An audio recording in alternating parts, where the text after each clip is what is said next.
महाभारत में वर्णित कथा के अनुसार पांडवों की पत्नी द्रौपदी को महाभारत युद्ध का सबसे बड़ा कारण माना जाता है।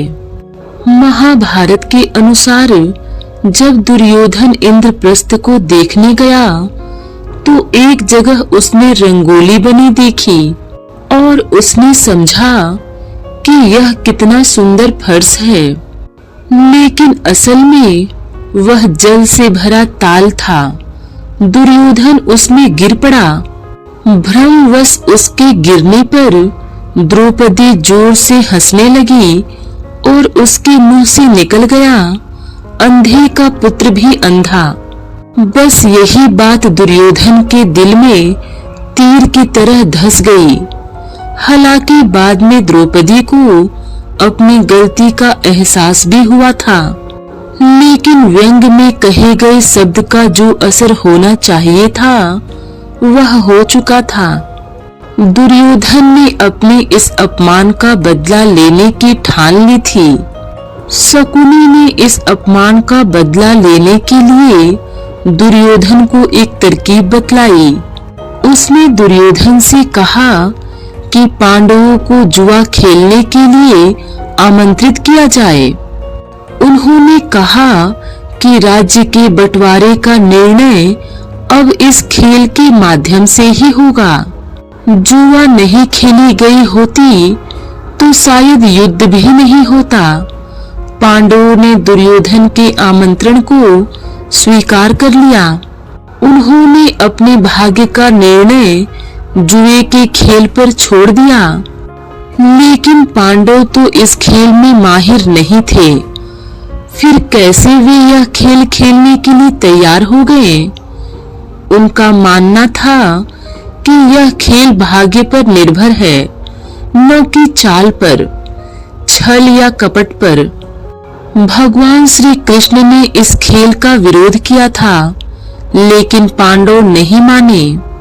भगवान श्री कृष्ण ने कहा कि वो इस बुरे खेल में उनका साथ नहीं देंगे। भगवान श्री कृष्ण ने गीता में कहा भी है कि सबसे बुरे खेल में जुआ आता है। पांडव खेल में एक के बाद एक राज्य हारते गए। फिर उन्होंने उनके पास की वस्तुएं भी दांव पर लगा दी। अंत में उन्होंने द्रौपदी को दांव पर लगा दिया। बस यहीं से युद्ध की नींव रख दी गई।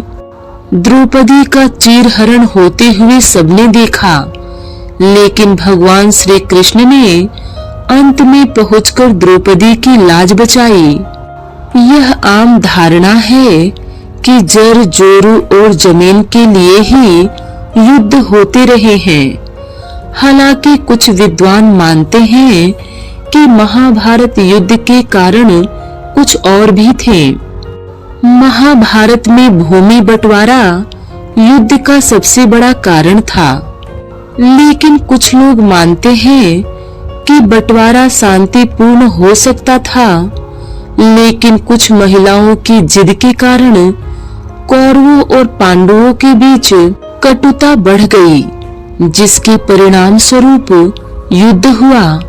बहुत से लोग महाभारत युद्ध का दोषी महिलाओं को मानते हैं। धृतराष्ट्र और पांडु की माताएं अंबिका और अंबालिका काशी नरेश की पुत्रियां थीं। धृतराष्ट्र की पत्नी गांधारी और पांडु की पत्नी कुंती का जीवन बहुत ही संघर्षों से भरा रहा, लेकिन इन सबसे पहले अंबिका और अंबालिका के पति विचित्रवीर्य की माता सत्यवती का ही राजपाट और महल में दखल अधिक था। वही सारे फैसले लेती थी और भीष्म को उनकी बातें सुननी पड़ती थी। उसके जाने के बाद सत्ता का केंद्र बदल गया। हालांकि कुछ लोग गंगा, सुभद्रा, लक्ष्मणा को भी युद्ध के कारणों में गिनते हैं, लेकिन असल में वह कौन सी महिला थी जो युद्ध का सबसे बड़ा कारण थी?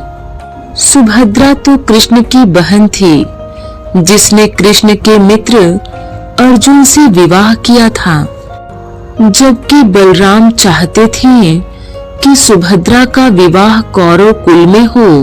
बलराम के हठ के चलते ही तो कृष्ण ने सुभद्रा का अर्जुन के हाथों हरण करवा दिया था।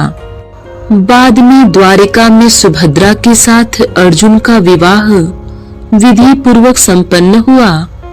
विवाह के बाद वे 1 वर्ष तक द्वारिका में रहे और शेष समय पुष्कर क्षेत्र में व्यतीत किया। 12 वर्ष पूरे होने पर अर्जुन सुभद्रा के साथ इंद्रप्रस्थ लौट आए। महाभारत में वर्णित कथा के अनुसार जब इंद्रप्रस्थ राज्य में युवराज युधिष्ठिर का राज्याभिषेक हो रहा था, तब दुर्योधन भी उस अवसर पर इंद्रप्रस्थ पहुंचा था। इंद्रप्रस्थ के महल की रचना मैं दानव ने की थी। उसने अपनी माया से उस महल की रचना इस प्रकार की थी कि कोई भी व्यक्ति वहां की किसी भी चीज से धोखा खा सकता था। दुर्योधन भी इसी चाल में आ गया और फर्श समझकर तालाब में गिर गया। तब दुर्योधन की उस दशा को देखकर द्रौपदी बहुत जोर से हंसी थी और दुर्योधन पर व्यंग करते हुए उसने कहा कि अंधे का पुत्र तो अंधा ही होता है। उस समय दुर्योधन ने अपनी भरी सभा में हुए अपमान का बदला लेने का दृढ़ निश्चय किया था।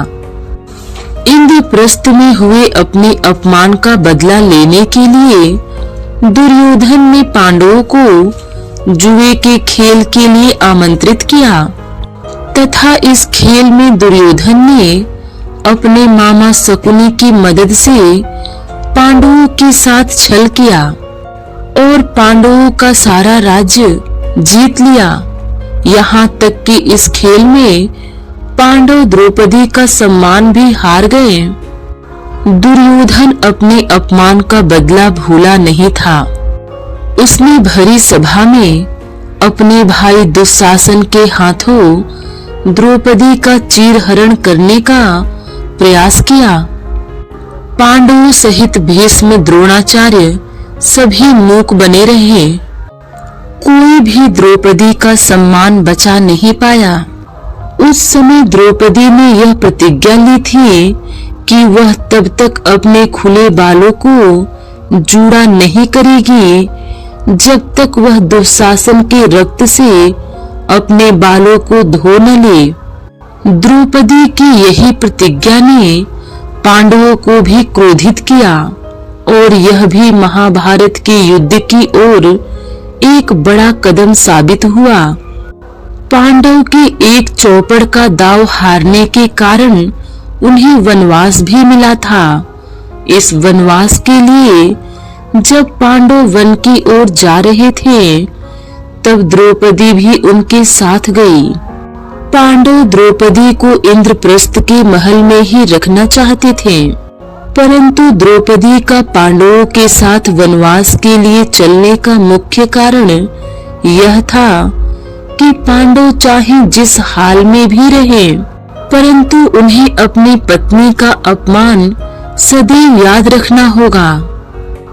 अतः पांडवों को अपने अपमान का प्रतिशोध याद दिलाते रहने के लिए द्रौपदी ने भी पांडवों के साथ वनवास को चुना। जुए में जब अपना सब कुछ गवाकर पांडव वनवास काट रहे थे, तभी एक दिन वन में शिकार को आए दुर्योधन के जीजा जयद्रथ की नजर द्रौपदी पर पड़ी। उसने द्रौपदी को अपने साथ रथ में महल ले जाने का दुस्साहस किया, परंतु पांचों पांडवों ने जयद्रथ को ऐसा करते देख लिया तथा उन्होंने उसे पकड़कर बंदी बना लिया।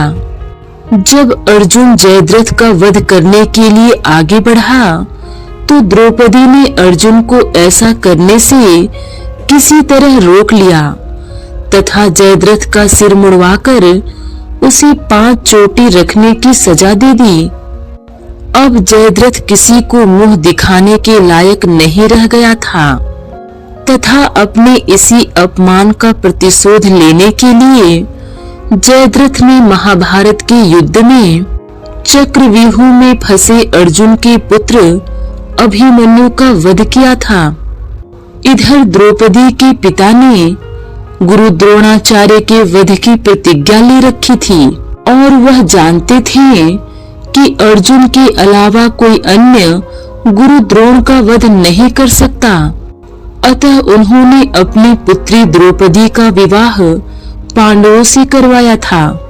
द्रौपदी कर्ण से विवाह करना चाहती थी, परंतु कर्ण के सूत पुत्र होने के कारण ऐसा संभव नहीं हो पाया तथा द्रौपदी के स्वयंवर में कर्ण का अपमान हो गया, जिसके प्रतिशोध के लिए कर्ण ने भी द्रौपदी के चीरहरण के दौरान द्रौपदी की रक्षा करने की जगह यह कह दिया कि जिस स्त्री के 5 पति हो सकते हैं उसका क्या सम्मान। इस बात से द्रौपदी को बहुत ठेस पहुंची और उसने पांडवों को महाभारत जैसे युद्ध के लिए उकसाया।